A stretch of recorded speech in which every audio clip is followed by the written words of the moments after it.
What do most Fortune 500 executives have in common? They learned important lessons on the fields and courts of their high school and collegiate sports teams. This is true for both men and women. Ernst & Young found that a whopping 94% of women holding a C-suite position played sports. Their wins and losses shaped their habits and who they would become.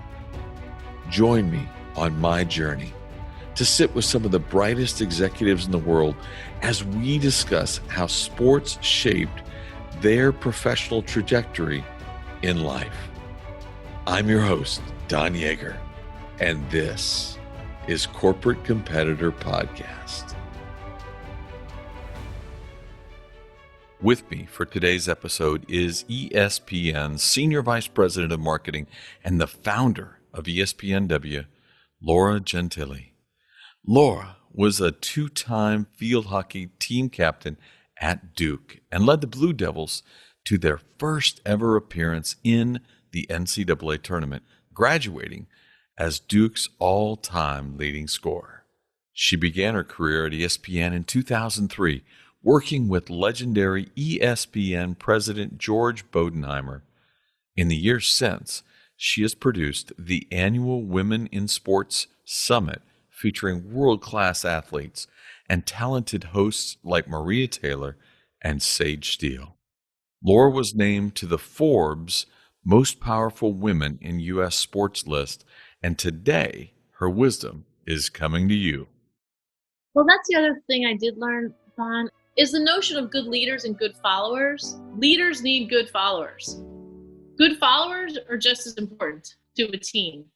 And I've just seen that time and time again, where even if the leader's doing all the things right, if they have folks who just don't want to follow and aren't motivated and don't buy in, you're going to be at a loss. Laura, thanks so much for joining us.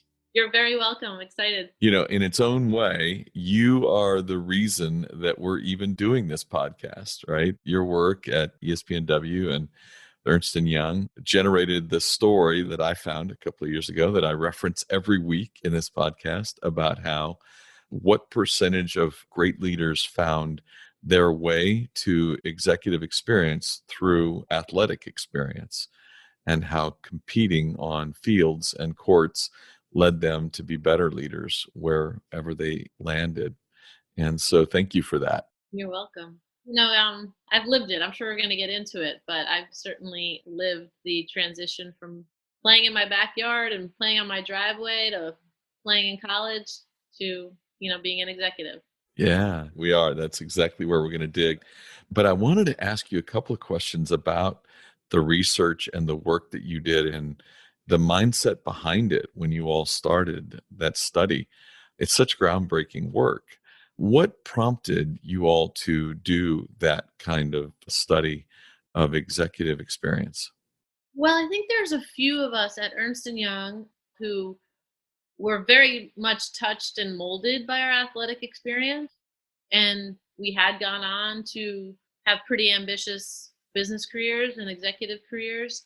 And so once we met and we started talking about just these great commonalities between what you learn playing and competing and on a team and setting goals and trying to make your dreams come true with what happens in the business world day to day, we just felt like we really wanted to codify it really and quantify it for people, because we knew in our heart of hearts that it was true.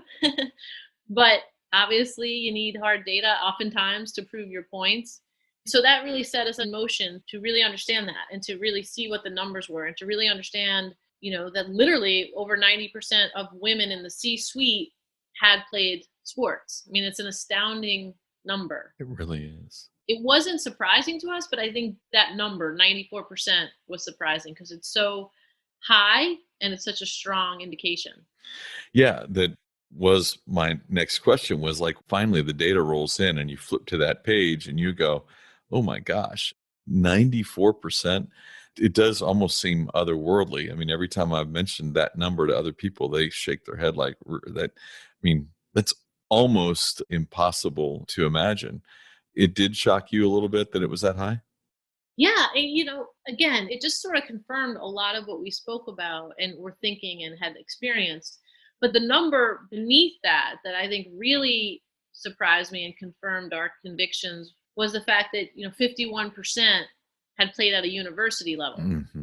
And this was a global study, so the university level is, akin to our NCAAs. Right. The fact that, okay, it's one thing to play when you're 10 years old and play soccer when you're 14 years old and maybe make JV. Those are all super important experiences. But then to think 50% of these executives played at essentially the highest level you can play at as a woman. I mean, yes, you can become an Olympian, but for all intents and purposes, university and college level for many sports is as high as you get. And to think that 50% of these C-suite women did that, again, it just reaffirms the fact that you learn invaluable lessons as an athlete and as a competitor.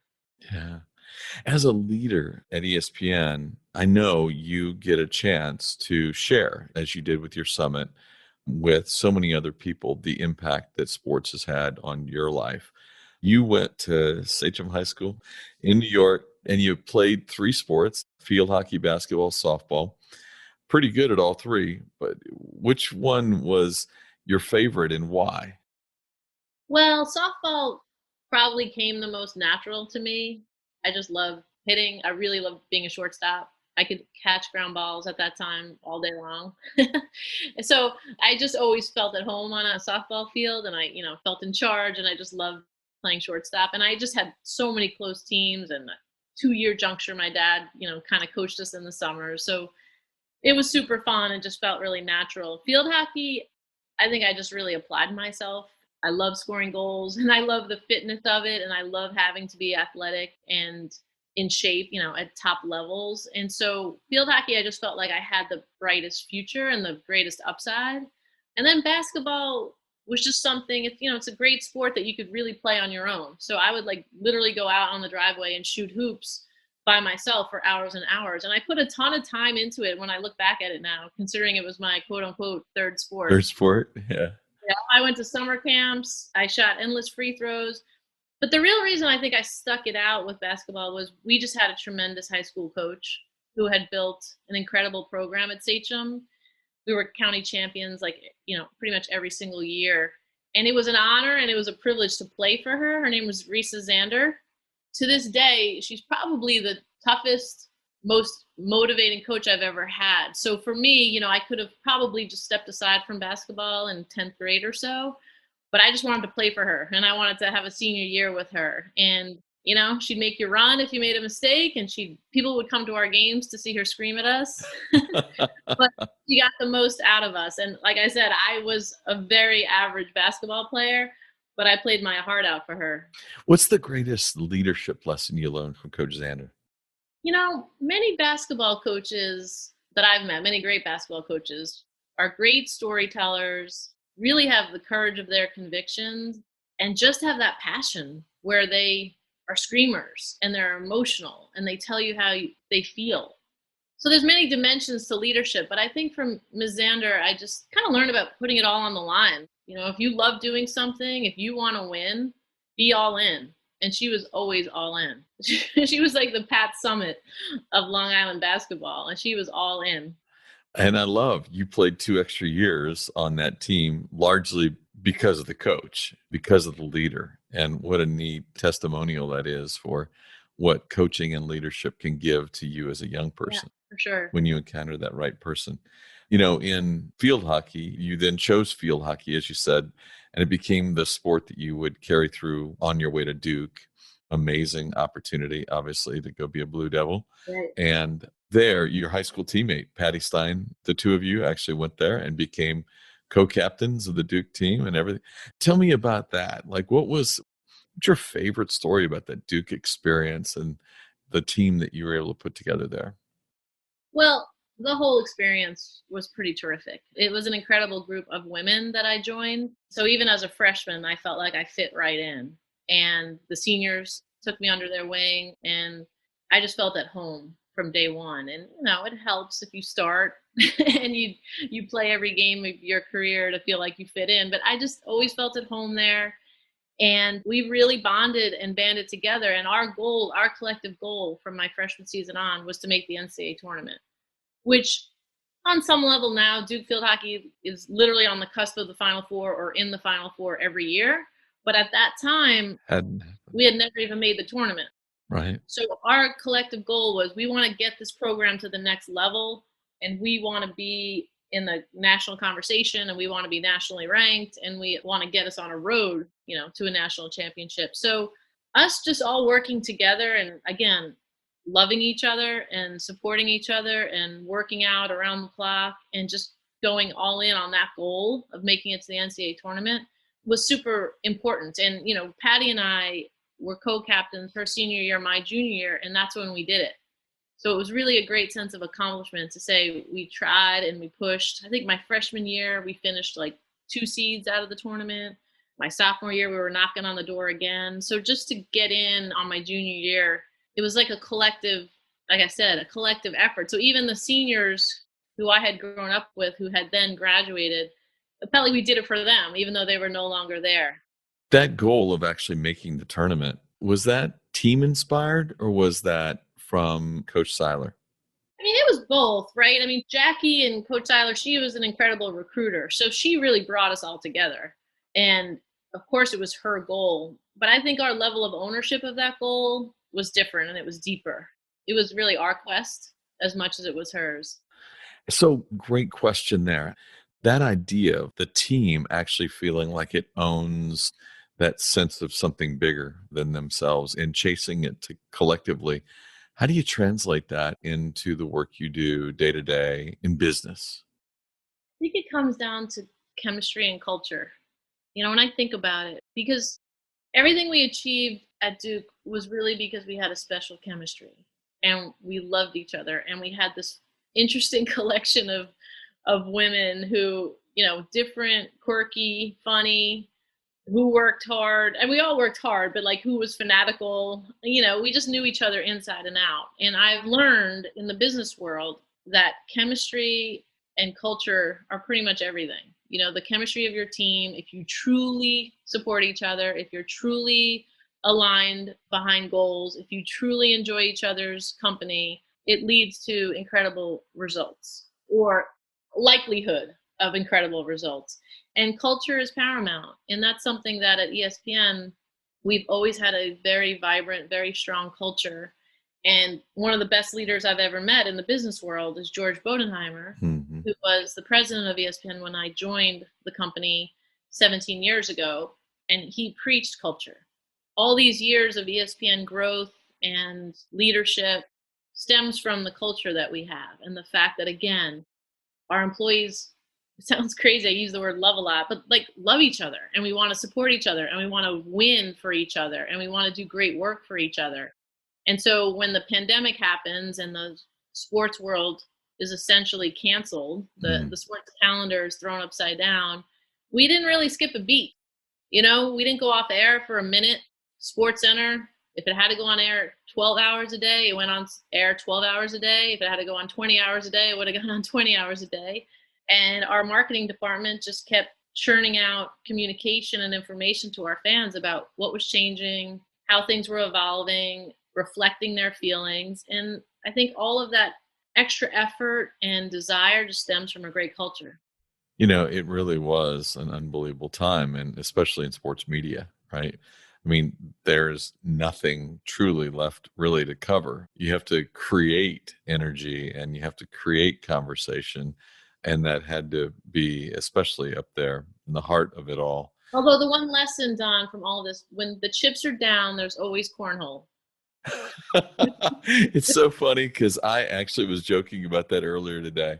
Like, I wonder what the staff at ESPN thought about how many cornhole championships in a row you can actually really back to back in order to put together a 2 hours worth of programming. We could probably answer that question for you. I just have to do some digging. And then you throw in a little Korean baseball. Man, you are like, the world is solid. The world is solid. I've had the opportunity to do a lot of work with Coach K over the years, and I know how sense of purpose. You talked about culture. Coach K talks about the fist, right? He does the entire discussion around this sense of purpose and creating. For him, he's very active in creating feel it moments where you feel as a collective group that you're chasing something bigger than any one of you could chase independently. During the window that you were there, your team is making the tournament. Duke basketball is on the rise, and there's just so many neat things going on. How did all of that reflect to you, and what were you able to learn from not just your coach, but other coaches while at Duke?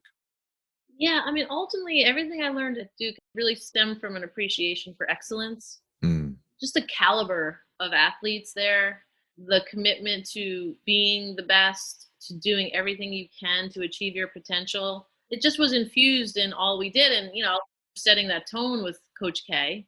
But there are world class athletes, playing every sport there.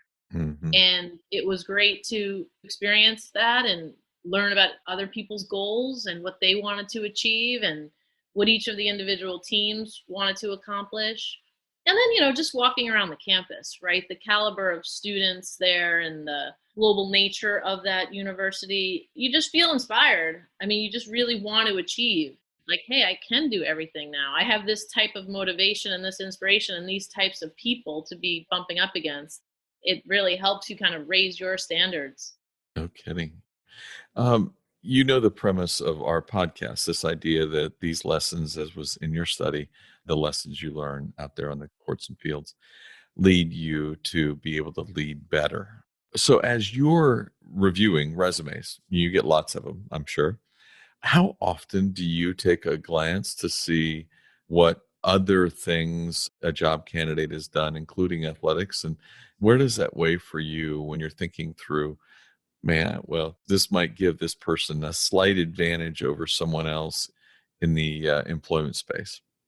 I mean, it jumps right off the page for me. I tend to like that lower line anyway on a resume that says, miscellany, and I enjoy, cooking, running marathons, whatever it is that people put there. I know 7 languages. Like that to me is interesting, right? Because unfortunately, a lot of these resumes have become pretty boilerplate, Uh, and that's the one area where people tend to show some creativity and their unique personality.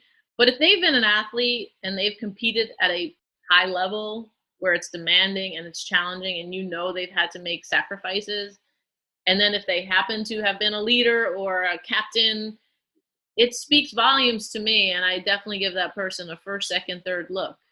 I love it. Well, that's the lesson we're hoping so many people take from this is that if you're a parent and you're trying to give your child an advantage, hey, keep them in sports. If you are athletically inclined, don't leave the field any earlier than you have to because it will give you an advantage one day.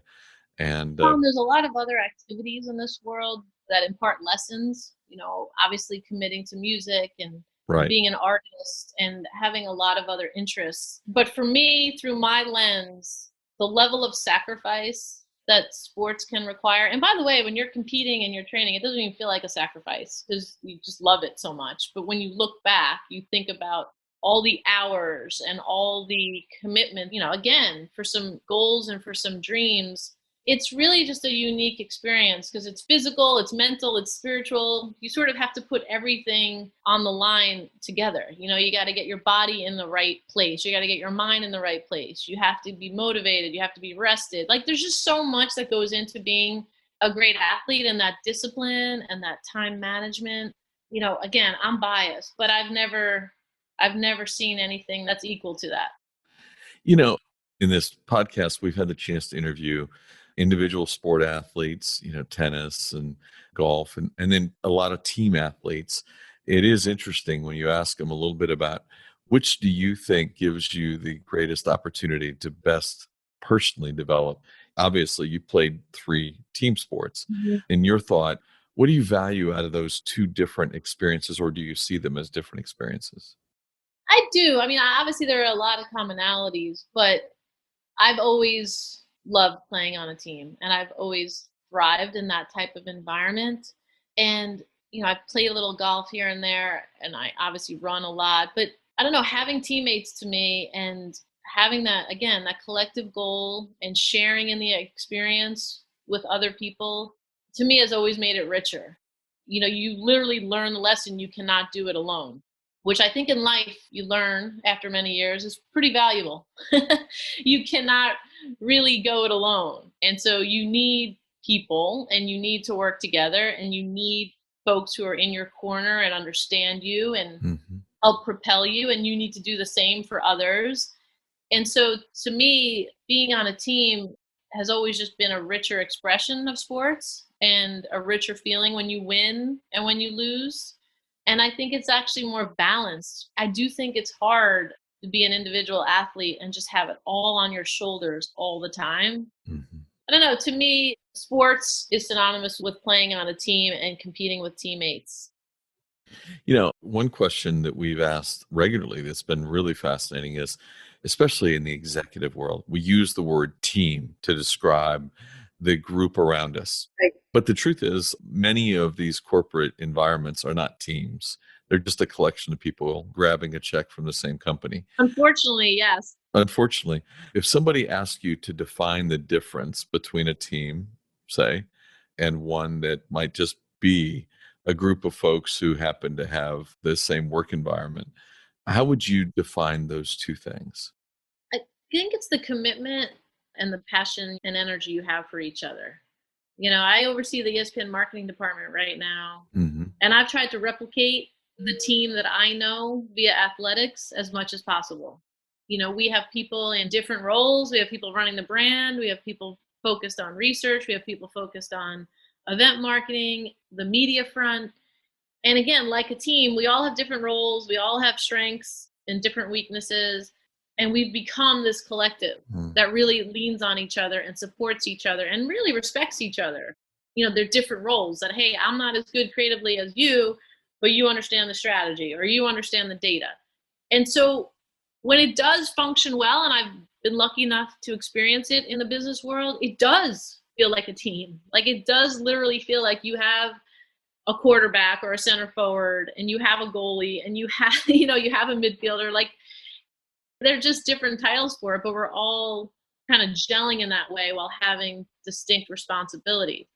But to your point, I think oftentimes people's unique strengths and weaknesses aren't cultivated, or we don't assemble the team with chemistry in mind, or we don't push people to develop certain facets of themselves. We kind of put them in a box and we just let them stay in the box. Are there any points of advice you'd offer to someone who's trying to inspire or build that chemistry, as you refer to it? I think the lesson is care about it. Like be cognizant of it.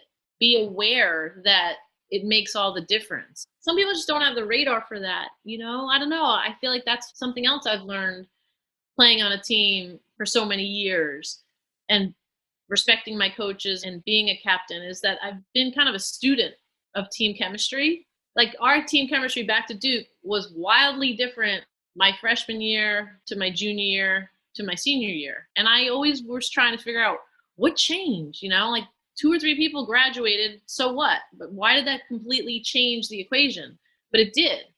And I think it's the same thing in the business world. Like if you assemble a team, like an executive team, say, and they all truly support each other and buy into the same goal and respect each other's strengths and responsibilities, you've got a shot. I'm just not sure by and large, everybody really looks at that intently. No, we're busy looking for, we want that either hyper competitive person or we want this or that. And sometimes you put too many hyper competitive individuals in an environment, next thing you know, everybody's gnawing at each other and it things go backwards. Well, that's the other thing I did learn, Bon, is the notion of good leaders and good followers. That's something I also learned at Duke playing field hockey and now in the business world. Leaders need good followers. And so some people might really just not have it in them to stand in front of a room and try to direct people or speak up or feel comfortable being a bombastic, extroverted leader in the stereotypical way. Good followers are just as important to a team. And I've just seen that time and time again, where even if the leader's doing all the things right, if they have folks who just don't want to follow and aren't motivated and don't buy in, you're going to be at a loss. Tell you what, there's amazing content in that. We all talk about identifying talent, but identifying followers would be a really awesome dig, to try to figure out what do you look for to find those really great followers. And I think followers has gotten a sort of bad connotation to it. Correct. It's not to become a leader, but you're currently following. It's not a bad thing. I've just found that there have been followers who dig in their heels and don't buy in. You're not going to move them. And by virtue of that, your team is harmed. Right. And ultimately, you will have to move them But yeah, there you go. to another department. For the last 11 years, you've put on this event, the ESPNW Summit, and it unites world-class leaders in sports and business. 2 days of great conversation. I had the privilege this year of actually getting a chance to tune in because you were doing it virtually. And in the opening, you had this great line about how the quarantine period has given you perspective of what's really important to you and what you want to achieve moving forward and how you want to achieve it. And I'm just wondering if you'd share with us maybe a little bit of that perspective that you've gained during this window. Sure. I think like all of us, probably a good amount of soul searching, right? Like, what does this all mean? We're all working differently. What does success look like in this new world order where I'm not, getting dressed up for work every day and jumping on a plane and going to the big important meeting. And I know. so for me, it has gotten back to the work I enjoy doing. I enjoy coming up with marketing strategies. I enjoy continuing to grow the ESPN brand creatively and coming up with great creative concepts or making great creative concepts a little bit better. I enjoy interacting with my teammates and talking about ideas. And so the perspective I've gained is trying to do more of that and less of the stuff that just comes with, bigger corporate jobs, the politics or Yeah. the wasted time and effort on meetings that maybe don't have the most importance. So just really trying to laser focus on my 3 boys and my home life, the quality of my work and the impact it's going to have. And on some level, Don, it's maybe helped us all simplify Hasn't it? what's going on in our world, where it's like you've removed a good amount of noise. You're not commuting like you were used to commuting, and you kind of get down to basics. Right. It's almost like an athletic experience getting down to the fundamentals, right? Mhm. Yeah, and I don't think it's a forever state, but it's been refreshing if you can look at it that way. Like it's been an opportunity to exhale and reflect and think about where you want to go next. Yeah. Nearly 2 decades at ESPN. Hard to believe, I right? look I look so much younger that can't possibly. I know you started when you were 8. I get it. But you've seen unbelievable growth. You've seen shifts in viewership. You've even watched some of those shifts where things relating to strong opinions and athletes stepping forward became much different and viewed differently than before.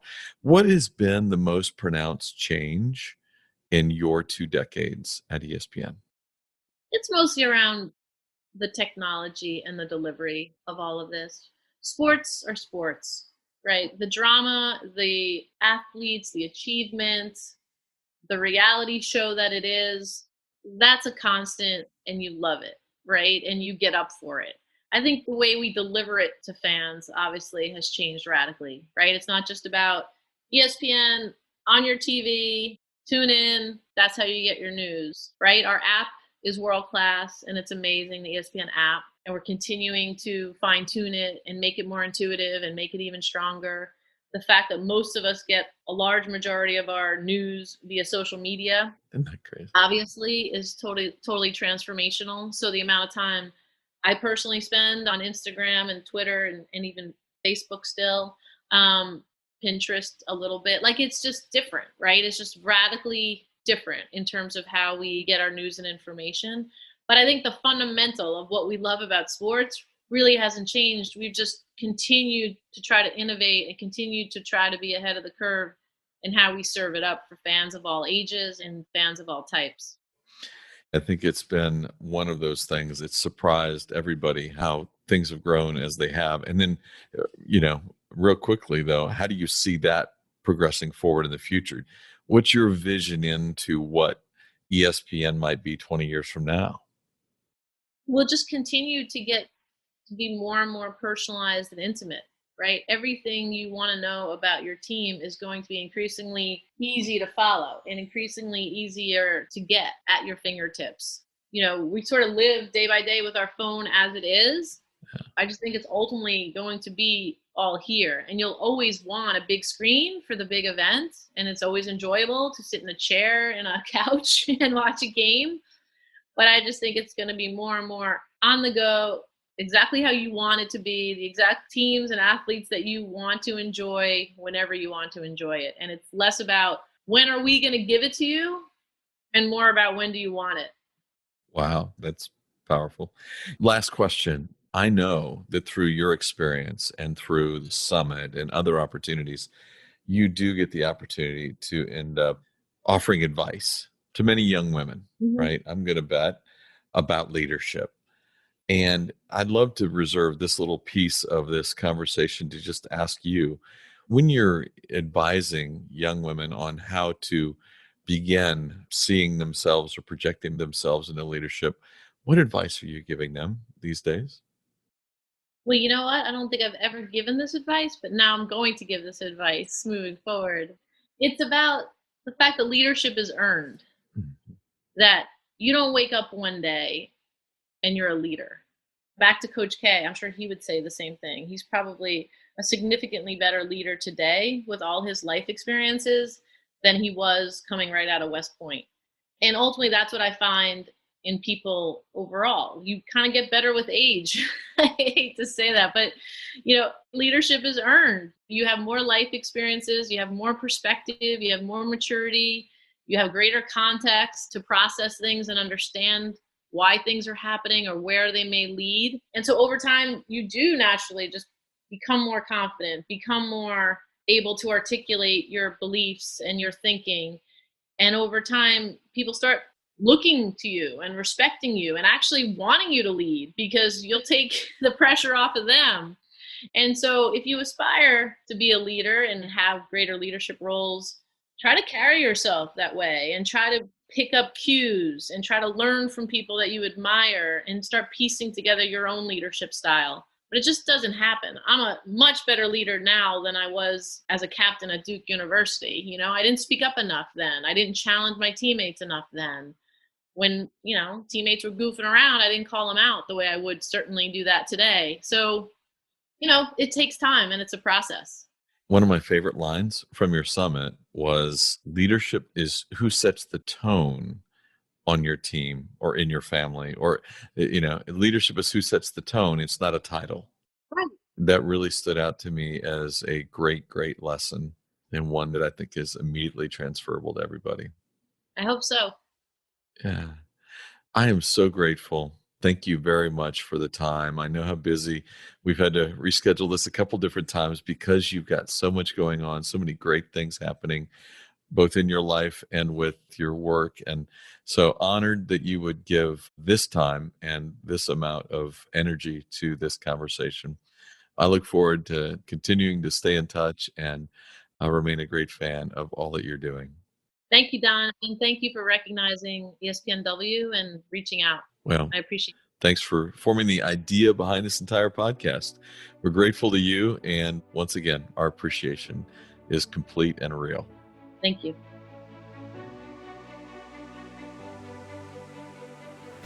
Wow. What an interesting discussion with a person who truly embodies the premise of this podcast. My biggest takeaway from this conversation is the need to be a great follower, and you can become one by taking ownership of your goals. From top to bottom, in every great team, all members must feel that what they are doing has an impact on the collective. Is everyone on your team confident in their role? Motivation and buy-in is so important at every level. Great leaders need great followers. I'll leave you with one more question to ponder. Are you inspiring others to become great followers?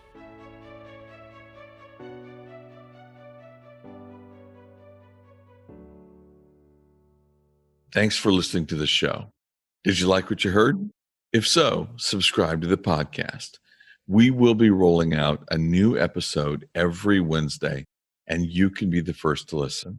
Subscribe on our website, corporatecompetitorpodcast.com, or by texting subscribe to 58885, and you will receive a free chapter of one of my best-selling books. While you're there, remember to join the Greatness Community. For a free weekly leadership lesson, I write for Forbes.com and information on my live and virtual keynote speeches. Stay in touch by connecting with me on social media at Don Yeager on Twitter, Facebook, Instagram, LinkedIn. Finally, are you a corporate competitor? If so, tell me the story about a time when your athletic experience taught you a leadership lesson you still use today.